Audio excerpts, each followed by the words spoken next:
And just like that, we are live. Welcome to the Turbonomic Labs Turbo Tuesdays. This is going to be a great show today because you're not going to have to listen to me the whole time. So big shout out to all the folks who've been giving great feedback on the stuff we're doing here at Turbonomic Labs. As you may know, every Tuesday, we're running specific sessions which are around the Turbonomic family of technologies. That includes our ARM, the Application Resource Management Platform, Park My Cloud. We actually had an episode not too long ago with Chris Parlett from the PMC team. And of course, we're going to talk about Data Cloud. We've talked about Sev1, a ton of great stuff. So we want to focus our Tuesdays specifically around what we do in the Turbo family of technologies. So, and for those that are brand new, my name is Eric Wright. I'm the technology evangelist here at Turbo, and I'm very happy to share the microphone and screen here with Chris. So Chris, if you want to introduce yourself, tell us about your role here, and then we'll talk about what we're going to talk about. Sure. Hi there. So my name is Chris. I'm from the UK. You can probably tell from my accent. Live around the London borders, just about to get back into lockdown. So I've been around Turbonomic now as an employee for about 2.5 years, although I did some contract work with them right back at the beginning. And I work with the field team in EMEA, primarily as an integration consultant, and I do the integration work that the field needs to be done, needs to happen. So I'm not part of engineering as such, but I'm an engineer within the integration team. You're more of an engineer than you'd even know, Chris. And I see this as a hack coder myself. When you find yourself doing these small tasks, and especially as an integrator and service, like, you know how to think about how do I get rid of the bottlenecks and how do I make this less painful. And that's really kind of our purpose in tech, is how can we make tech less painful and make better things happen. Sure. Yeah. The cool thing about what we're going to talk about today, I called it My Great Migration, or putting the great in migration. Because as folks know, and you saw recently, we announced the release of Turbonomic 8, which is our latest next generation platform. We've been running Turbonomic in underneath. You'll hear the words XL sometimes we talk about. So XL is a brand new underlying architecture, which is a fully containerized microservices-based way of delivering the Turbonomic core platform. So while you were sleeping, we were actually re-architected the entire core of Turbonomic. And as you make the transition towards using this new next generation platform, because of a lot of reasons in how we've redesigned the data structures, redesigned the operation structure underneath it, it means that there's no longer the traditional in-place migration path. And it's for a lot of fantastic and important reasons, right?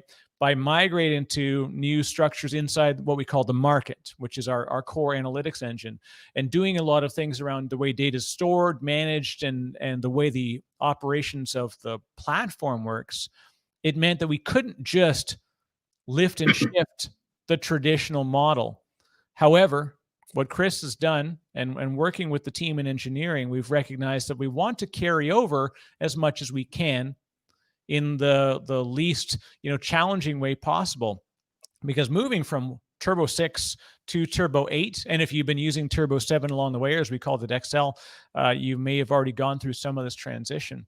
So what we're going to show today is a really amazing tool that Chris and the team are building, and I say the team being, it's primarily Chris. So shout out and thank you, Chris, for all the work that you're doing with this stuff. We're going to go through the migration utility, which we call TB Migrate. So Chris, let's talk about kind of what it was and how it came to fruition.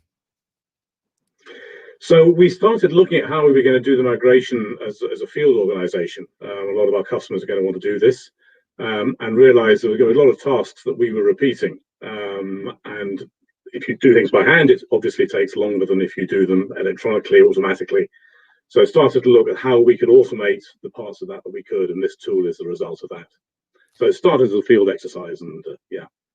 Right, and it's been tried and tested, and at the very least is what we're going to walk through when you go through the process, is there's a lot of, I'll say idiosyncrasies. So there's interesting edge cases that we're presented with all the time in the field, because people are using Turbonomic in a variety of incredible ways. And Yep. with that, we've learned, there are certain things which may be challenging to transition over.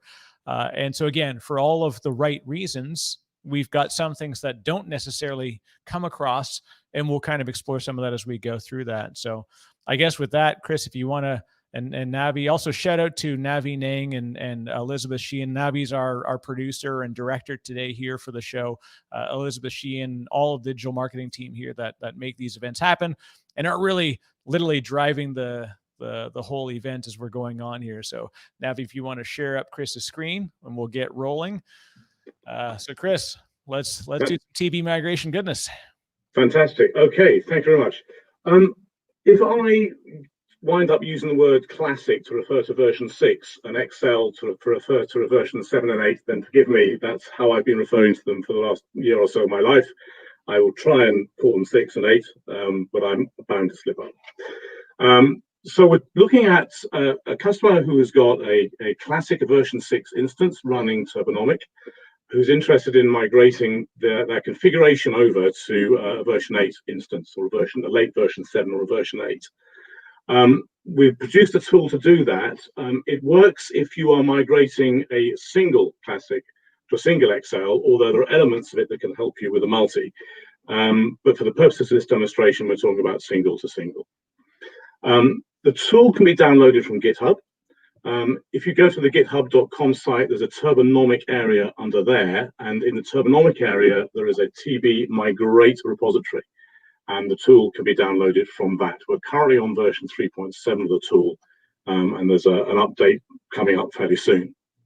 But what you would do is you would take the single tarball that site gives you, and if you observe the screen now, that file there is the one I've downloaded from that particular site. I've downloaded it onto the classic instance hard drive. So we run all this from the version 6. We don't run it from the version 8. So you take that file and you put it onto the version 6, and then the next step is, having got it there, is to explode that, to unzip it, and that you do with the tar command. It's tar xbfz. That will just create a directory in your working folder called TB migrate, and everything we're going to do from that folder. So I've CD'd now into that structure. There's a command called menu.sh, which is over here. We're going to run everything using that file, and it will guide us through the various steps that we're going to go through. So to get it running, because it's a shell script, you say sh and then the name of the file, which is menu.sh, and you press return. And you'll see there's 11 numbered steps there that we're going to run through. There's a few tools at the bottom also which might be interesting. Because the migration has a few points in it where you've got to wait for the Turbonomic to catch up with you, and we typically suggest 20 minutes to an hour for those periods. We're not actually going to do this as a completely live demonstration. I've got a cake I have cooked in advance, if you like, and I'm going to show you sort of how I got there, and we'll run through what the screens look like, but we won't necessarily actually be doing every single step live on an actual instance. But to start with, I am going to do that. So the first step is to set up the credentials that the tool is going to use to talk to both the version 6 and the version 8. So reminder that we're sitting on the version 6 instance at the moment. We're SSH'd in. We've run the menu, and we're going to just run this setup credentials step. The menu you're looking at, I can navigate up and down by using the arrow keys on the keyboard. And you'll see over on the right-hand side that it tells you the status of the 11 steps. So the one I've got highlighted at the moment, number 1, says it's ready to run, and that's what we're about to do. And the others also that say they're not ready. So in fact, if I were to go down to them and try to run them by pressing return, nothing would happen. But this is where we need to start. So I'm going to press return on that, and it's going to ask us a few questions just to get us going. The first is a reminder. The tool is going to turn off any actions that your version 8 is currently displaying. Ideally, you'll be starting with a version 8, which is brand spanking new. So you've fired it up, you've installed the license, you haven't run any targets yet, although if you have, then provided their details are identical to those in the version 6, we can work with that. But the best bet really is to start with an empty system. But if you haven't got an empty system, we've already got actions in the system, then this is just telling you that we're actually going to turn them all off. Now, the reason for that is that once we start to migrate all the configuration, we're going to wind up with both the version 6 and the version 8 looking at the same infrastructure. They're going to be looking at your same vCenters and other targets. And what we don't want them to do is to both have their own idea of what actions need to be taken and wind up in a sort of disagreeing with each other, if you like. So to prevent that happening, we turn off the actions in the version 8. And there's a point in the process right at the end when you actually flip over and turn the version 8 to be the one that's running your infrastructure, in which case you turn the actions off in the 6 and on in the 8. But we start with the version 8 effectively turned off as far as any actions are concerned. And that means your version 6 can continue to manage your infrastructure as we go through the migration exercise. So this is just pointing that out to us and making sure we're happy with that. We say, yes, we are. Next thing it's going to do is just check that we are genuinely running on a version 6 and that we're up to speed. So the version 6 has to be running 6.4.22 or later, and that will be checked at this point. It wants to know the username and password that we're going to use. It needs to be an administrator user. It doesn't have to be the user called administrator, but it has to be one with administrator rights. I'm actually going to use the standard administrator one here, and then I'm going to give the password for that user. It'll check the password, and if I've got it wrong, it will tell me, and it'll give me an opportunity to try that again. That's everything it needs to know about the version 6. Now, as far as the XL, the version 8 is concerned, we have to tell it what host name or IP address we're going to speak to. For me, that's a host name called myXL2. And again, the same pair of questions, the username and a password for that instance. So I'm going to type in the password. Let's return. So that's verified those. We now know we've got the right credentials for both of the two systems. And what it's now asking us is, do we want, when we come to migrate the targets from one to the other, do we want the tool to carry the passwords for those targets over for us? Or do you want to actually type them in by hand from scratch? Some customers may prefer to do that. But if you're happy for the tool to do it, it will do it. It's worth noting that it will at no point in that process decrypt the passwords. So the tool doesn't know what passwords you've used. It takes the encrypted passwords out of the version 6 and will carry those over to the version 8. So your passwords are not revealed during that process. We suggest saying yes, just simply because that is the easiest way to work. So I'm going to say yes to the migrate target passwords, and away we go. So that's the end of the setup step.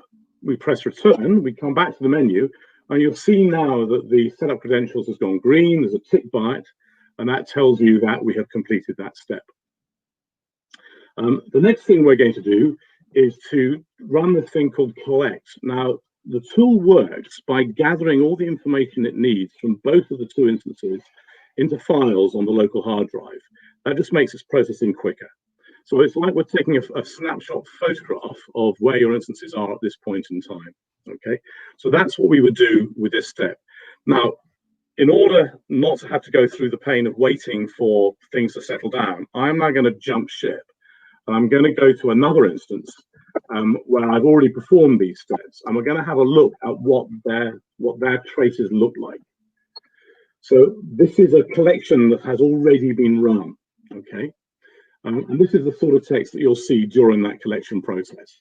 That's just snapped on screen instantly. What you'll actually see is these dots will flow across the screen as that runs.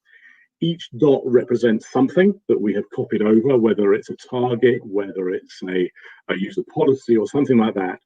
And that just tells you that things are going on. So you can see we've got a bunch of group criteria collected at step 4. If you go down to step 8, it's collecting the policies.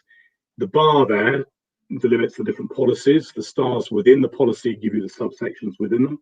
And then the dots are the various settings within the policy. So it's gathered all that information together, and it's put that into the local hard drive. Do we have a ballpark, Chris? Because I know we've talked and like I did a quick version of a demo of what this tool looks like to be kind of a rapid fire, marketing version of the flow. But in some instances, in that case, it was actually fairly quick. It was about 15 minutes or so for some of the group stuff. What can we expect in, say, a larger scale environment?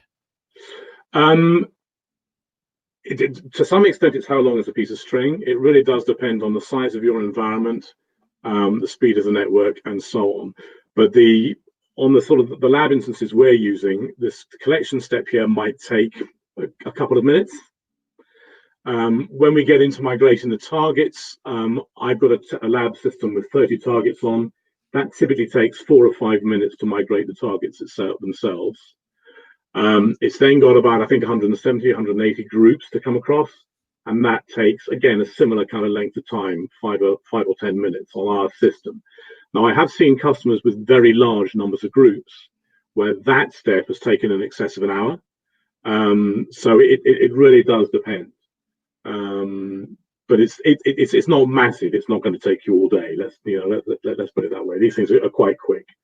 This particular step really is very quick indeed. The first part of it, particularly as we're gathering data from the version 6 instance, and we are running the tool on the version 6 instance, that's the best of both worlds. When we come to get the data from the version 8, then also we're going across the network, so you have a slight slowdown there, but again, nothing massive. And just for folks that may have noticed that you popped in and you changed screens in the middle of your session, and because this takes more than 0 minutes, you want to quickly talk about the magic of screen. And we actually got a blog on the Turbonomic blog, yes, about screen, and why is that kind of a nifty tool to use for this process? I love that tool. That's brilliant. So if you haven't come across it, it's a standard Linux utility. It's called Screen, and what you would do is you'd log into your Linux, you'd type in Screen, and it looks as if all that's happened is the screen clears. But what has happened, in fact, is it's created a virtual terminal, and all the commands you run in that virtual terminal, but it does it in such a way that if your SSH connection gets broken, it doesn't kill what's going on, even if what you're doing is interactive, which for anything which takes any amount of time is really a great idea, and I've seen lots of DevOps people use this tool. So what you would typically do is you would log in as root, you would type in the word screen, provided it's installed on that system, and then from that shell, you would run these commands. And then you're confident that if, as I say, your PuTTY session gets broken, all you've got to do is to log back in again once you've got the network connection back up, and you say screen space and then a -R, and it takes you back to where you were. So R means recover. So it's beautiful. It saved my life on a number of occasions. Yeah, well, it's funny for those who are old enough like you and I. We've been around the bend with this. I remember Control-Alt F1, F2. Like we would go through, and that was the way that you would jump between sessions on the physical console. Or I'm even old enough to be. It was Control-Alt PF1, PF2, PF3. Yeah. I remember those days. Yeah, it's nice. I remember when floppy disks were genuinely floppy. There you go. Anyway, just to come back to the screen here, you see there's some text in yellow showing up, which is just identifying a couple of configuration errors it's spotted in the version 6 instance, which you might like to fix. So we've got a policy here that's scoped to a group that was subsequently deleted. And again, we've got a couple of targets which were scoped to groups which are subsequently deleted. I mean, we can live with that. We can carry on and do the migration. But if that raises an alarm for you, what you could do is go back into the version 6, correct those configurations, and then you'd need to come back and rerun this collect step once you've done it. Okay. The other thing that it will do at the same time is it will also do a similar collection from the version 8. There's much less data to bring over because at this point the version 8 is ostensibly empty. Okay. So once we've taken all that data down onto the local hard drive, the first thing we're going to do is to migrate some targets. So that's the third step. I'll press return on this, and I'll show you what the screen looks like when that comes up. So this is listing the targets that you've got in your version 6, and it's giving you the opportunity to tell the system whether or not you want to bring them over. If you look at the left-hand side of this, you'll see that they've got either the word error beside them, or an X, or a tick in a box. Let's just run through what those mean. So I'm currently highlighting the top one, which is the JBoss target. It's got an error flagged against it. And if you look down at the penultimate line where it says action suggested in yellow, that tells you why there's an issue. And the issue is that the particular target pod for this, the mediation pod for that target, hasn't yet been enabled on the version 8. So there's an action that is suggested here that would be you go into the version 8, you would enable that particular target pod, and then having done that, you would have to come back and rerun this step. I'm not going to do that for the purposes of this demo, but if you need to, then you can do that. We've got a number of those in this instance. So we've got the JBoss one, the WebLogic's in the same state, and so is the WebSphere. the Oracle, and also the Cisco there. And now what I do know is if I go down to the bottom of this list, there's one here which is in a different state. So this one says that the problem is that the validation has failed even from the classic. So the credentials for that target are wrong. Now you might decide that what you want to do is to go back, correct those in the classic in the version 6, and then proceed from there. Okay. Now, if you do make changes at this point to anything in the version 6, what you need to do is you need to cancel this step and go back and retake the photograph. Do that step 2 collection again. Otherwise, we're going to be working against stale data. Okay. What else might you notice? You'll also notice some of these X's here. Some of these targets are scoped targets. They require groups of VMs to run against.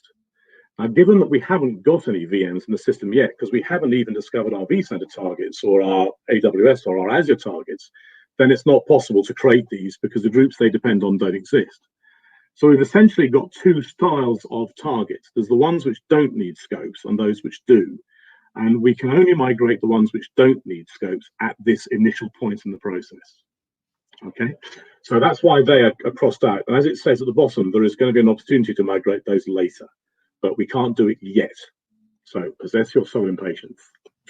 The ones with the tick in are the ones that we can migrate. And in fact, we can deselect them. So if I press the space bar, you can see I can take the tick away from these. So if there was some that I wasn't interested in, now would be a good point to take them out so that we're not wasting effort. Also, if you look down the bottom, you'll see that the star key it tells you will change everything. So if I press the star key now, it deselects all that can be deselected. I press it again, it will deselect, it will reselect everything that can be selected. So anyway, this tool allows you to be selective about which targets you take over. So what you would do now is, having got your target list right, you press the escape key, and you now ask whether or not you want to save your changes. And if you say yes, then the target migration process will start. If you say no, then it will drop you back to the menu and you can go and make whatever changes you like. Now, in order not to waste your time watching paint dry with a target being migrated, I'm going to say no here, and then I'm going to jump to a machine that I've already done this process on. So this one has had that step run, and I'm going to look at the logs of what that looked like. Okay. So this would take a few seconds for each of these targets, depending on how quickly they respond. But you'll see there that it's telling you we've got 1 of 31 targets. At the top, it tells us that 30 targets were selected and 1 has been added by the system for billing purposes.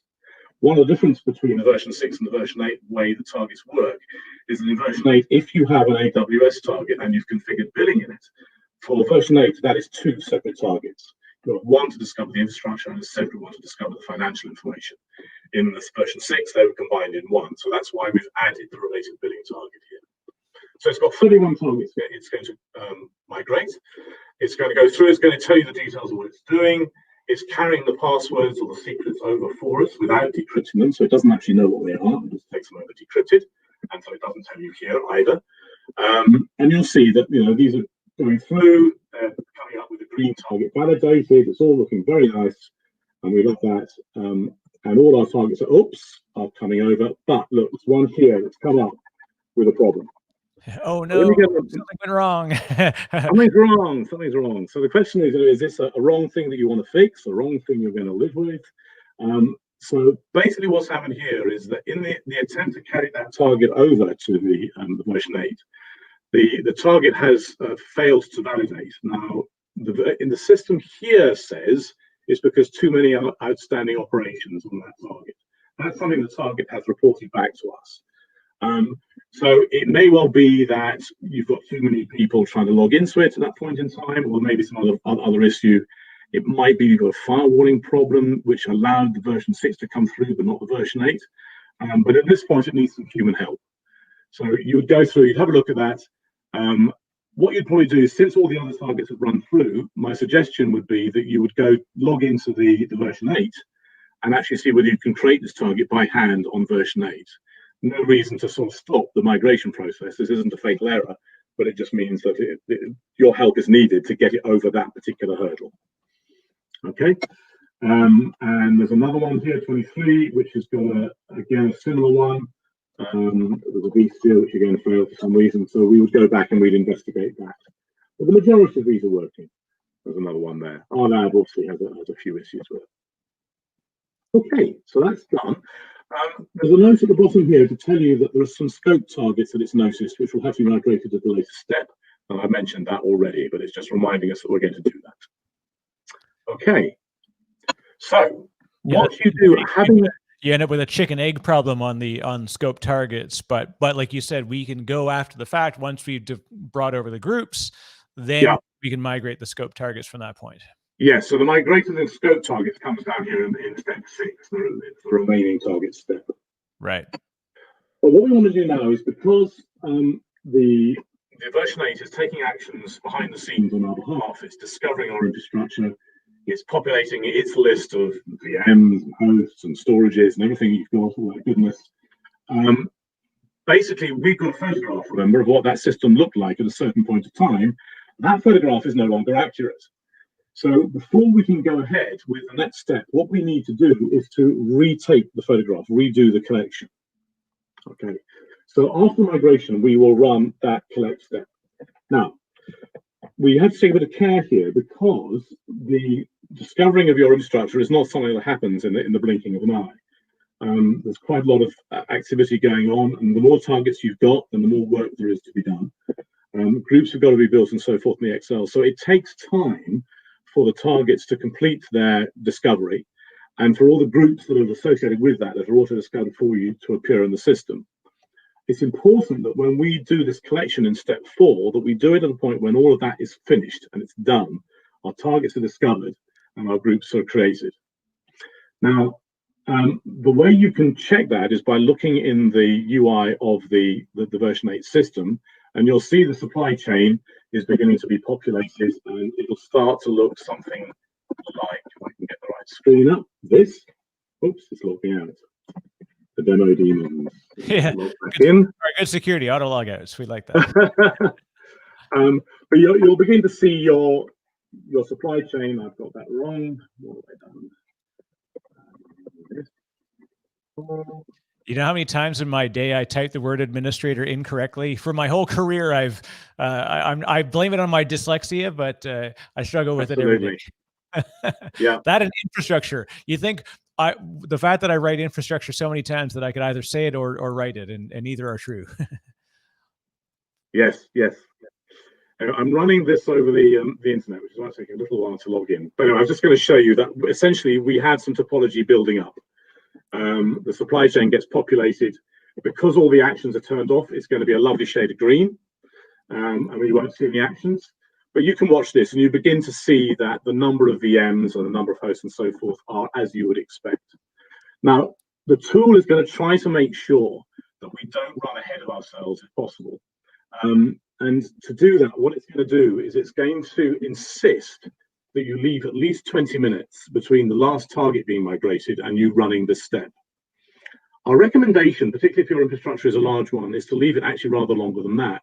And it might be worth, at this point, coming out of the tool. If you've got Stream running, it doesn't matter, you can leave it running. Go and make yourself a cup of coffee, go and mow the lawn or something, and come back maybe an hour or so to give it time.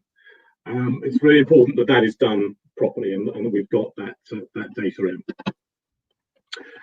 But once that's done, then we would, so once all our targets are migrated and we're happy that's completed, you would then run the collect script. And again, I'm going to look at the logs for this rather than actually doing it.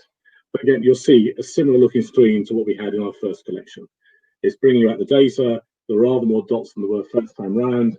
And it's just bringing in all that goodness and storing it in the local file system for our use. Now, one thing you brought up there, Chris, so when it says viewable log, yeah.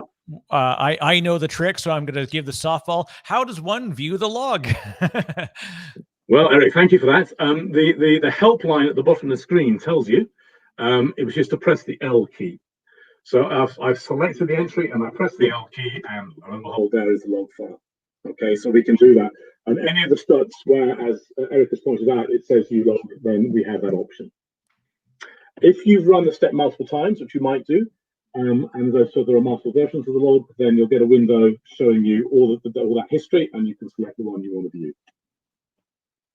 Okay, so now we've migrated the targets, we've waited, we've taken a recent copy of that. The next step is the migration of the groups. So this is going to have a look at the various groups that you've got in the version 6 that we need. Now, one of the philosophical differences between version 6 and version 8 is that we don't create as many out-of-the-box groups from version 8 as we do in version 6. Version 6 had a view of the world which said, we'll give you everything that you could possibly need, whether or not you need it or not, in that regard. Version 8 says, well, actually, we're going to be managing potentially much bigger infrastructures. And what we don't want to do is to put anything into the system which is going to cause a performance issue.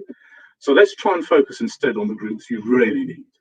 So what version 8's philosophy tends to be is that we will give you the ability to create the same groups as dynamic groups, and we'll give you the filter rules to do it, but we don't necessarily build everything automatically. Version 8 does give you some groups automatically, but it's a rather smaller set that you get from version 6. So when we come to migrate these groups over, we don't want to just simply throw everything that version 6 has at the version 8. We want to be selective about it. And so what the tool does is identify the groups that you need, and by need, I mean the groups that you have used to scope a policy, or to scope a scope target, or to scope a user or a user group. Those it will bring over. It'll also give you the option of bringing over the ones that you've created as user groups, but which don't have any other use. So, you know, you've created one down here, for sake of example, called BA Dine. I've got the thing highlighted over it. That is not contributing to anything in terms of a policy. It's assuming that because you created it, you love it and you want it. So it's giving you the option to bring it over. But you can deselect it by pressing the space bar and taking that tick out. Okay. Some people have huge amounts of groups, and so the process of going through and cleaning up can be a bit cumbersome. I did this with one of the first customers we ran this on, and they had something like 200 test groups, all with the word testing. Wow. So at that point, I thought we need to put a selector in here to be able to take those out. So again, if you look at the help screen at the bottom, you'll see that the / says it allows you to apply a filter. So I'm going to type the / now. And I'm going to start typing the word cluster. As I type, you'll see that the screen content is changing and giving me only groups with the word cluster in their name. So if I wanted to go through and deselect all of those, then I can just press the star key and it will deselect all the ones that can be deselected, which match that filter. Okay, some of them can't be deselected because there are policies that depend on them, or because they already exist. Okay. So not everything can be deselected in that way. In their instance, they're going to be using test groups. So we've got a few test groups here. You see all of these have got ticks against them, but they're not selectable ticks. And as I run down them, down the bottom, it'll tell you why. So this first one is a group that already exists. The second one is mandatory because it scopes something, and so on. So these ones can't be taken out because it would break the system if we did. But anyway, if you wanted to take some groups out, then you can do it in this way. So I'm going to press escape key just to cancel the filter, and we're now back to the whole set. You can play some tricks with this. If you wanted to find out all the empty groups, for sake of example, you could use that same filter, and because the empty groups have the word 0 entities beside them, you could type in space 0 entities, and lo and behold, you have got all your empty groups on the screen, and you can go and deselect the ones you can there if you wish. So there's all sorts of things you can do with that. But for the moment, we're going to assume that we want all the groups that are on here. So you go through, you're satisfied that this is what you want, you press the escape key, and again at this point you've got the option of saying save, yes I want to go ahead, or no, no I don't. You would normally say yes. In order to save time, I'm going to say no, and I'm going to again jump screen, and we're going to go to... Oh, we just lost your sound there for a second.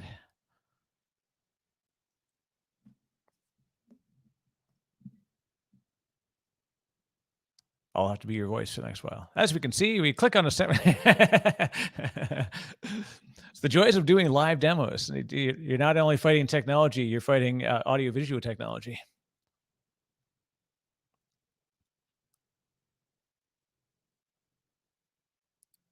But definitely the value of what we just saw there with doing group migrations, while this may seem like a somewhat onerous task sometimes, if you're looking at, like you said, a couple hundred groups or whatever, the advantage we've got is that by using this tool, it's a one-time process.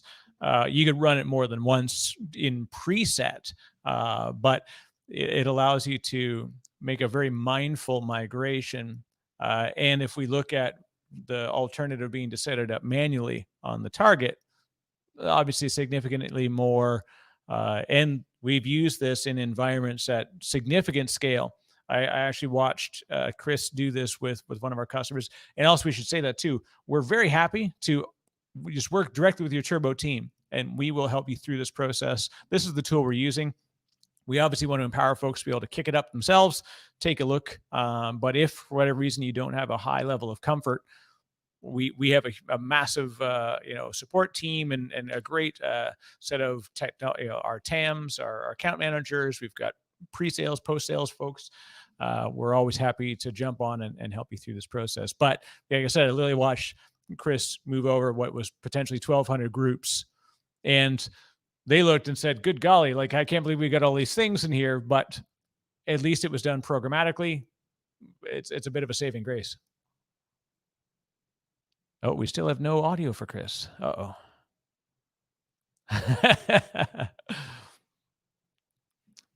This could make the tail end of this adventure.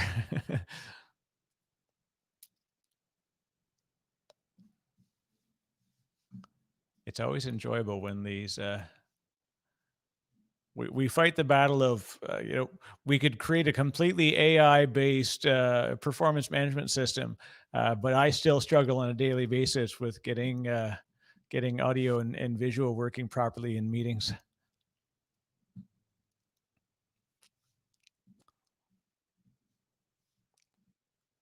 Uh-oh. That we're really this is going to be the thing that bites us as we go through this. Wouldn't that be ironic? And sadly, not easy to recreate this. This is not like a dial-in option. I do not have a.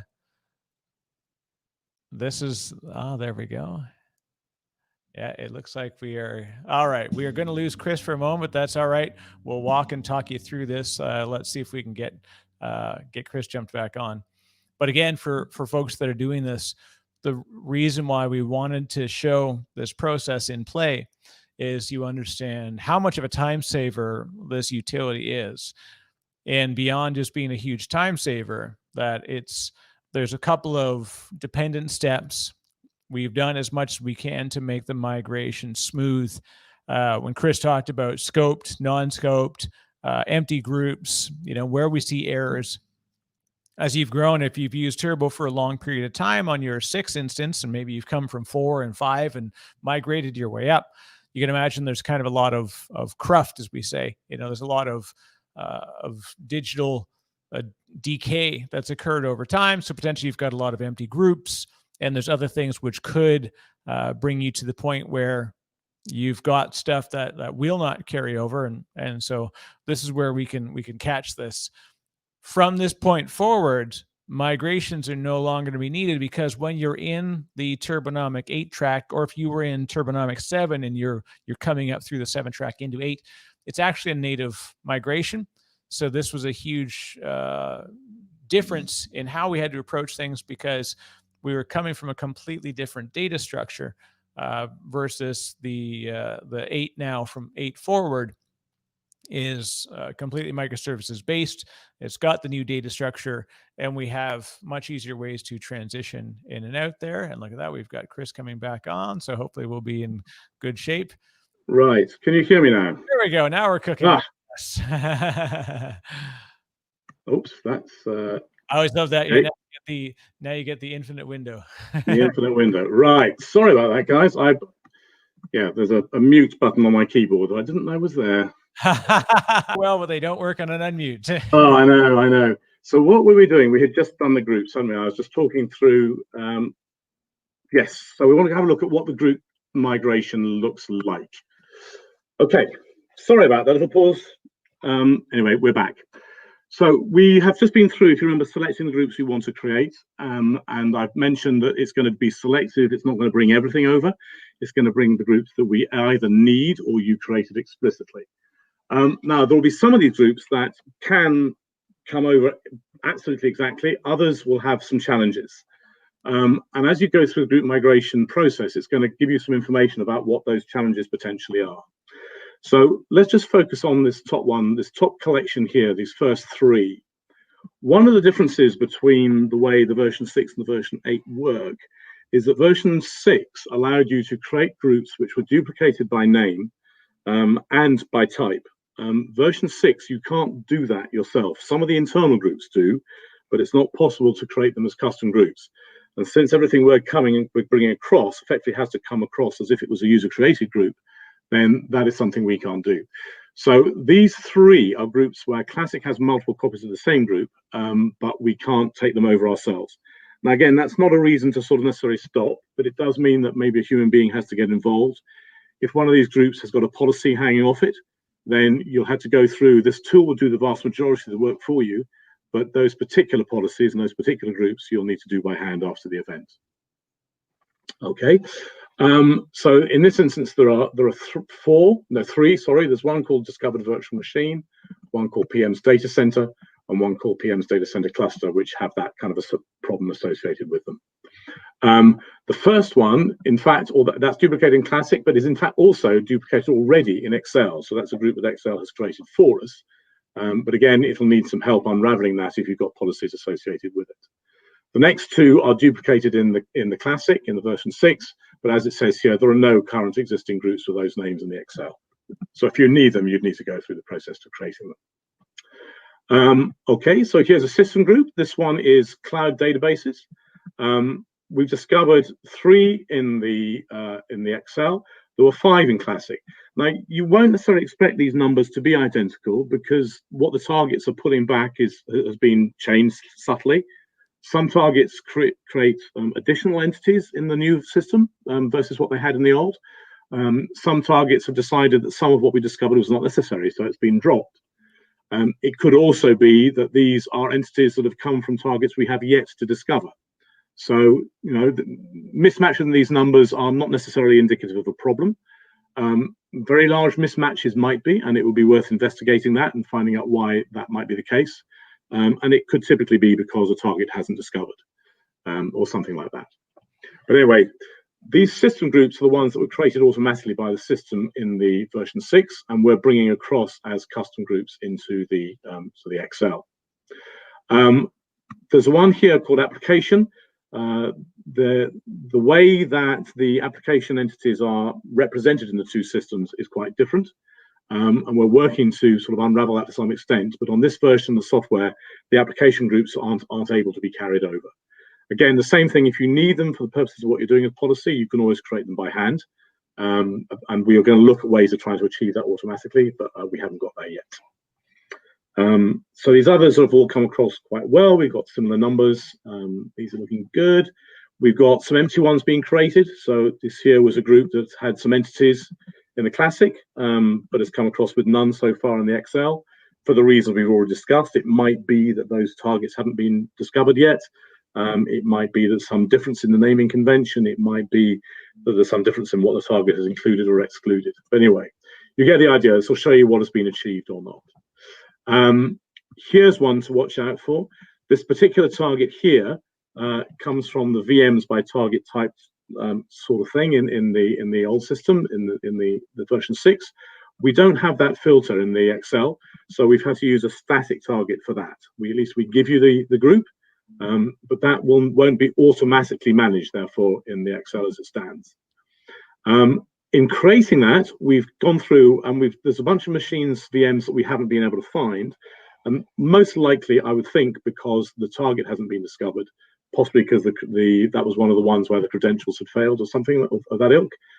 But there are some entities in this group that we've not been able to discover. In fact, it's the Azure one here, and we haven't turned the Azure on while we did the migration.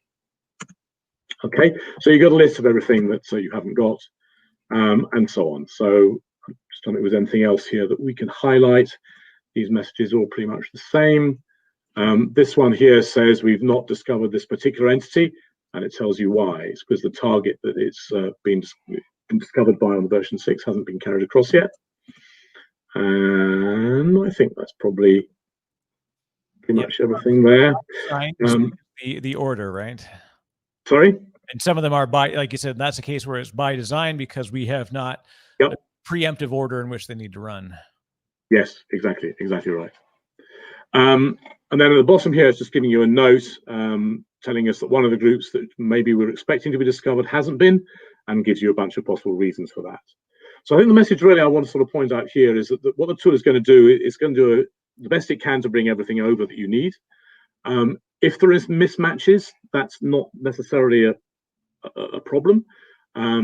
It may be that there are good reasons for that. It may be that actually what you need to do is give it some assistance from a human point of view to unravel some of the ways that there are differences between the two systems. But anyway, so we've got all our groups over. And the next step then is to take over the remaining targets. These are the ones that rely on those groups to be built. So again, we come to that step and we're going to run that. And you'll get the same selector. So again, you've got some we can't do because we haven't got the mediation pods over, some that you can turn on or off. And these cross ones are the ones that we've already carried over in the previous step. Okay, so it's the same tool.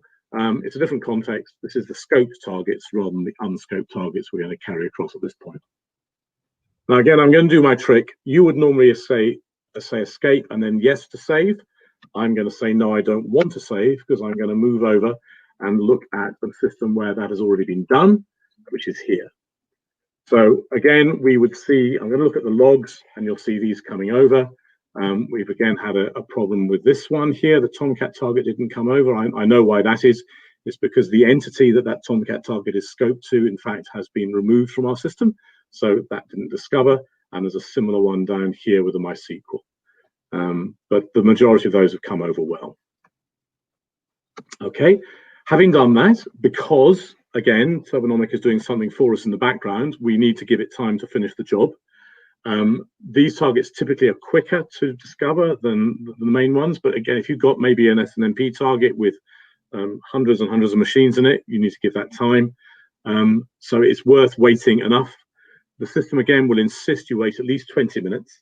If you've got a particularly large installation, we'd suggest more than that.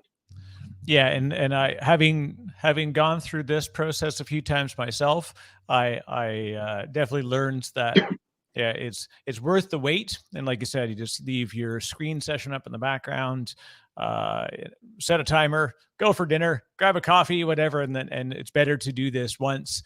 On that, what's the outside window in which we want to be careful about the duration, Chris? Because I know I wouldn't necessarily want to leave this, do it on Friday, then come back Monday and plan to kick it up again. No, that is also true because you run the risk that something changes, and again, our photograph gets stale as a result. I would think you probably want to try and achieve the whole thing on the same day. So it's probably quite a good practice maybe to start in the morning, do the first bunch of targets, give it an hour or two, move on to the second bunch of targets, again, give it an hour and sort of finish off before the close of play. That would be quite a good way of doing it, I would think.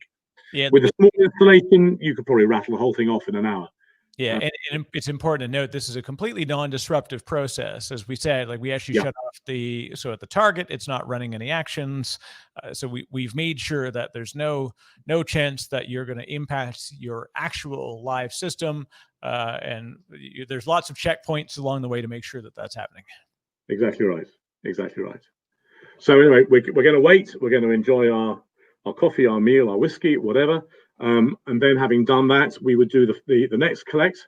So again, the screen looks very similar, but it's just pulling back now the updated information from the version 8 and making sure that our local snapshot is accurate. And that leaves us then free to go and do the next piece, which is the second run of the migration of groups. Okay, and again, the group selector looks similar to what we've had here, except this time, the majority of them are already ticked off because we've already got them. I think there are one or two here. There's an error on this one, and that's one that we believe we need, but again, we can't bring it over because of this duplication issue. So that's one where a human being will have to help. And I think from memory, there's a couple down here with a similar thing. In fact, it's the 3 we saw at the top of our original group migration list. Now, yes, none of virtual machines is actually it's a vCenter automatic group that we create. But yeah, it's a funny thing that it gets carried over from both sides. Yeah. The only one that we didn't carry over at all previously that we could take over or not is this one here. That's dependent on some targets that we now have that we didn't have before. But all of these other ones already exist. Now, when we run the tool now, it is actually going to revisit all of these, which is good because we've added more targets to the system, and it may be we've therefore got more entities to put into these groups. So the second grouping run may actually expand these groups slightly, which is why we run it again. So we can do the same thing, escape. You would normally say yes. I'm going to say no for the purposes of demonstration. And then we'll run over to a system where this has already been done. And we will see here, do I mean that one? Do I mean that one? I mean that one. And we can have a look at the logs of that step. And again, you'll see that there'll be some subtle differences here. Some of the ones that were challenged are still challenged. Others have got more entities. And some of the instances, the elements which it said it couldn't find, it has now found. And so there's actually subtly fewer errors in that particular screen. Okay. Now, something you might want to do is, having done these groups, is actually to have a look at what the two systems look like. And you can use this compare groups tool down the bottom here. And that will show you for all the various groups that the Classic, the version 6 had, it shows you what sort of, well, the group name on the left, the category here in the middle, and then the size of the group in the Classic and the XL and the difference. Okay. And actually, this window could do with being slightly enlarged. So if I slide it over, can I do that? Because I want to show you some stuff on the right hand side. Yeah. There we go. So we've got the name, we've got the category, we've got the sizes and the difference in size. Generally speaking, most times when there's a difference, you'll see fewer in the XL than the Classic. So you'll get a negative difference here. As you're seeing in these ones, the zeros means it's got exactly the same. Every now and again, you'll see a positive difference. I don't know whether I've got one in here, but sometimes the XL will find more back here. You'll get more elements in the XL than we had in the Classic. And that's not necessarily something to worry about, but it's again, you know, it might be worth checking these through. If you have some concerns or doubts, then our field team can certainly help you with that. The other thing to notice is the type column tells you what type of group that was in the Classic instance in the version 6. And there are 3 different types. Normally we think there's only 2, don't we? We think there's dynamic and static. In fact, there is also system. So we're seeing here, the top one here is a dynamic group, and it's been carried over as a dynamic group. We've taken the rules over. Static groups have been copied over with the members. System groups, on the other hand, that we've copied over have been migrated as either static or dynamic in the new system. We really like to do it as dynamic if we possibly can, because they'll be also managed. But every now and again, we have to use a static.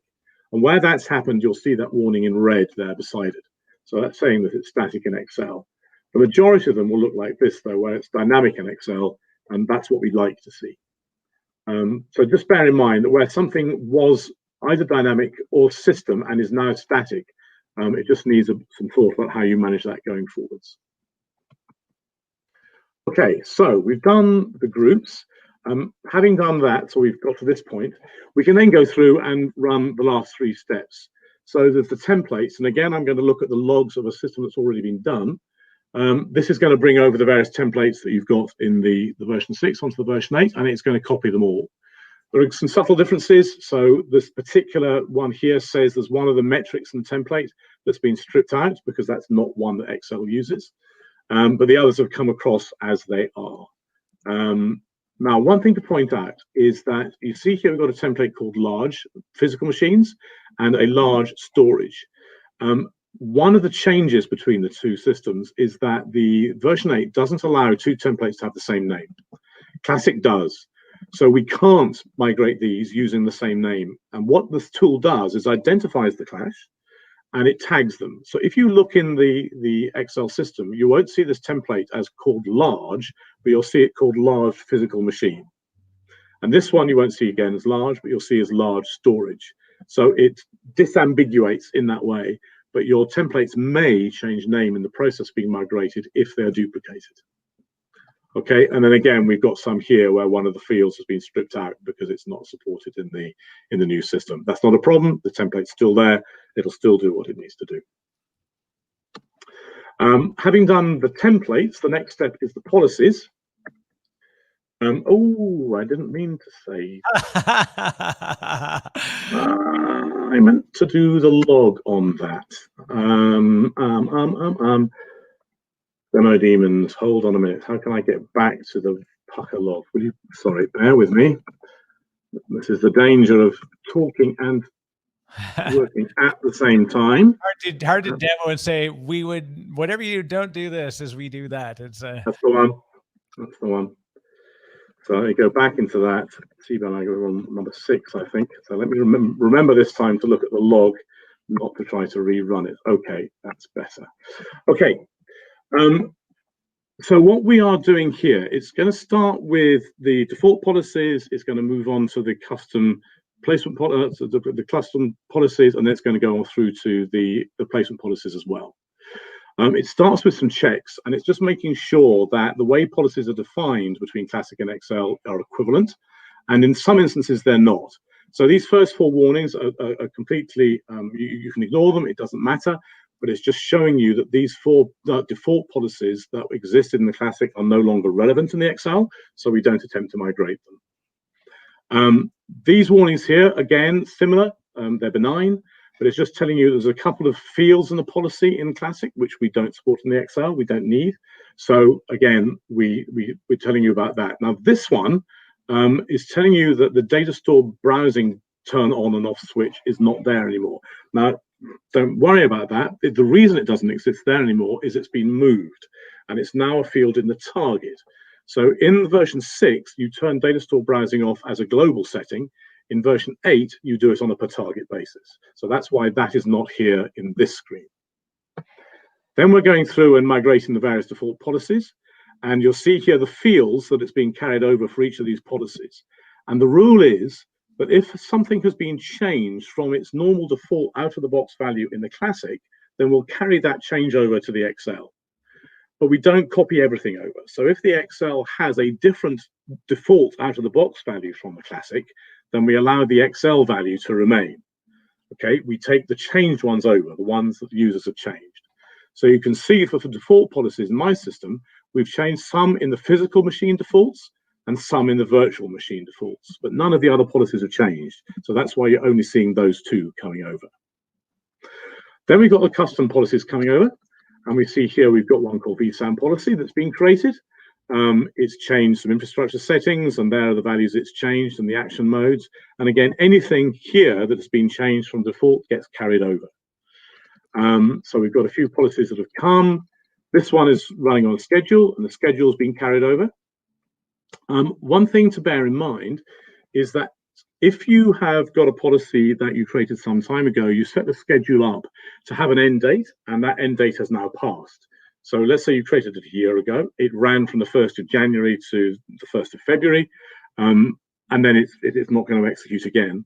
That is not a policy that we can create. The version 8 system is going to say, well, no, don't be silly, you can't create a policy with a schedule that will never run.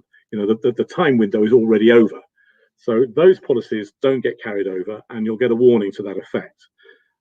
If you need them to be carried over, then you can either replicate them by hand or change them in Classic and remigrate them over in that way. So that will be one reason why a policy might not come over. There are other reasons, and I think we may have some examples here. This is one which is based on, which has a setting in the policy which is no longer part of the Excel system or has been replaced by something else. So that particular policy doesn't come over for that reason. Again, you'd need to think about what it was you were trying to achieve with that one and whether we can do, how you do the same thing under the new structure. You've got some policies here. Yeah, then we move into the migration. In the placement policies. So these ones here haven't come over. I seem to have got quite a lot of these on my system. That's just because it's a dirty lab system.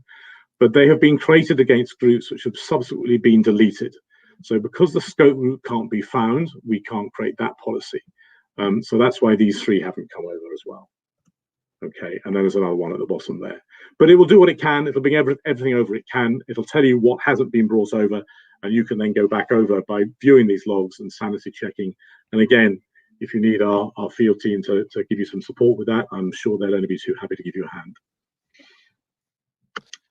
And then the final piece is the user details. And this will bring over all the users that you have defined within the system, both the local ones and the Active Directory users. So we can see here they've come over. There are some, again, we've got the same issue where we've got some groups that haven't been taken over. And because the users are scoped to the groups, that has caused us not to be able to bring the user over. So those specific users haven't come over, but the majority of them have. And again, we've got a group down here with a user group with a scope group that hasn't been carried over. So that brings all of those over. Now then, this blue box is important to note. In line with best security practices, when a user is defined on a system and we store a password for them, we do not store the password. What we store is an encrypted version of it that cannot be reversed. So when somebody logs in, what they do, they type that password into our tool, into Turbonomic. Turbonomic encrypts that password using the same logic that it did to encrypt the stored password. And if the encrypted result is the same, then it allows the login. But it means that you, a hacker, I, the tool, nobody can discover what the password was originally. So when we migrate these local users, we have no way of getting that password over, which is probably good news at one level. You wouldn't want us to be able to. And with good reason. Yeah. Absolutely, absolutely. But what it does mean is that, so what we take the user over, but we can't take the password over. Now, because our system requires you to have a password, what we actually do is to generate a very long, very random, totally unguessable one. And that is the password that's used and is given to the local users. So then what the administrator will need to do is to sit down with the users and assign them proper passwords to allow them to log in. It gives you the opportunity to have one of those scream tests where, you know, you don't provide somebody with something, and if they don't scream, you know they didn't need it in the first place, kind of thing. But it also means that, you know, you've got the ability now to set those passwords up. Obviously, for the LDAP, for the Active Directory groups, that is not the case, because the passwords are not held in our system, they're held in the Active Directory. So their passwords, we don't even need to migrate the passwords because the passwords are not held in our system, but we do migrate the user definitions themselves. One user that we do not change is the administrator. So the user called administrator, we do not touch it. So that means that we don't obviously lock you out of the system as a result of doing this migration, which is, I hope, good news. And that is that.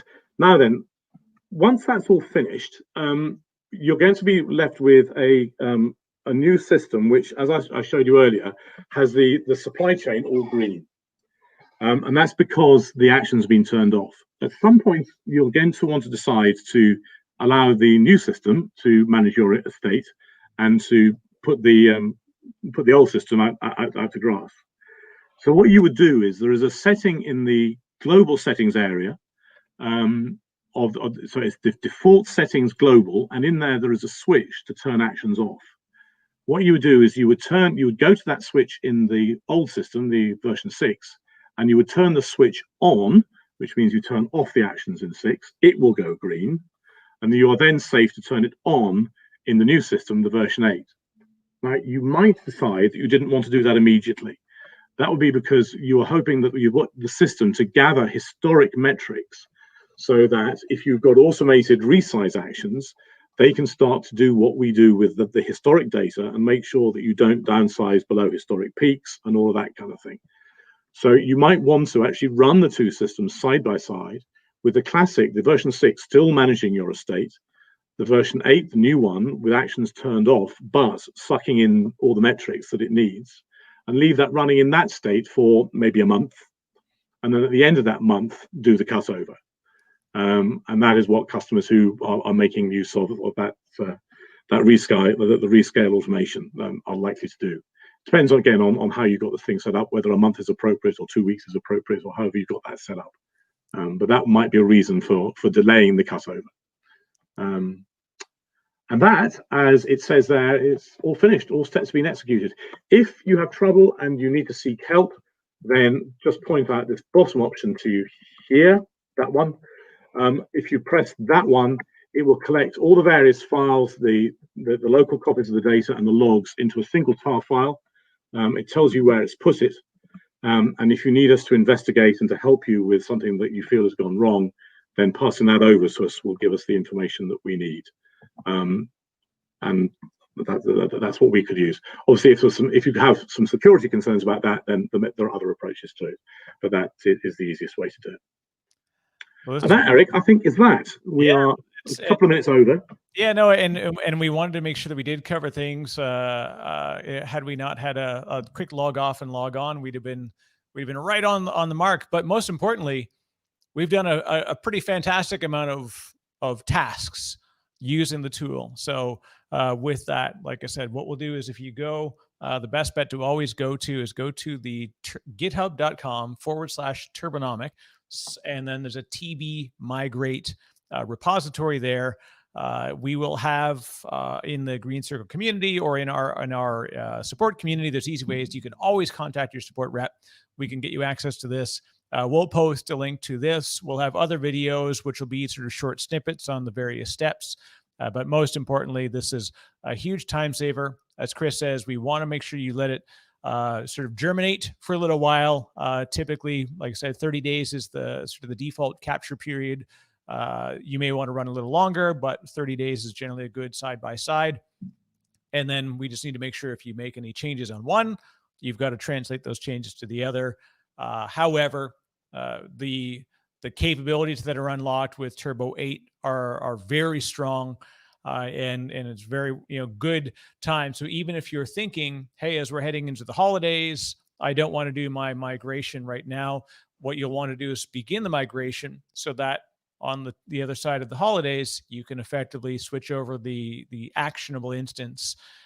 So this way you're going to run in parallel for a little while. Yeah. But of course, as mentioned, just email to support@turbonomic.com. And we're always there to take any of your questions, and you can get access to myself, to Chris, anybody in our engineering team.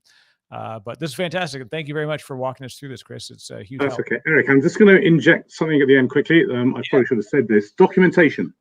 Yes. How did is that worth mentioning? We should talk about documentation? Yeah.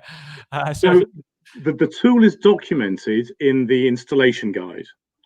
And you'll find that on the Turbonomic documentation site. It's actually Appendix C in the current version.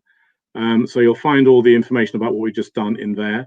And the other thing just to point out, that the tool is designed to bring over everything that would be time consuming to bring over, but it hasn't touched everything. So for example, it hasn't brought over, if you've got an SNMP configuration for outbound trans or outbound emails, there are a few things it doesn't carry over.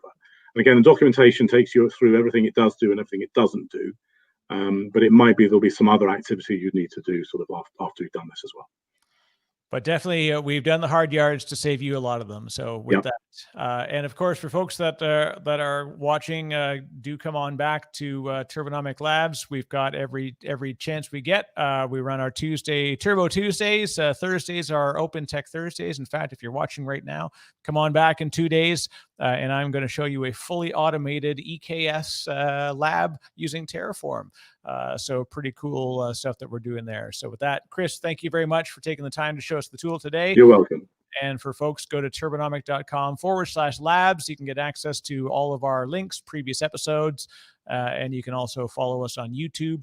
I'd say click the bell button because it'll notify you, but apparently that doesn't work anymore. It doesn't notify you when new videos come up, but please do come on back, and thank you all for sharing your time with us today.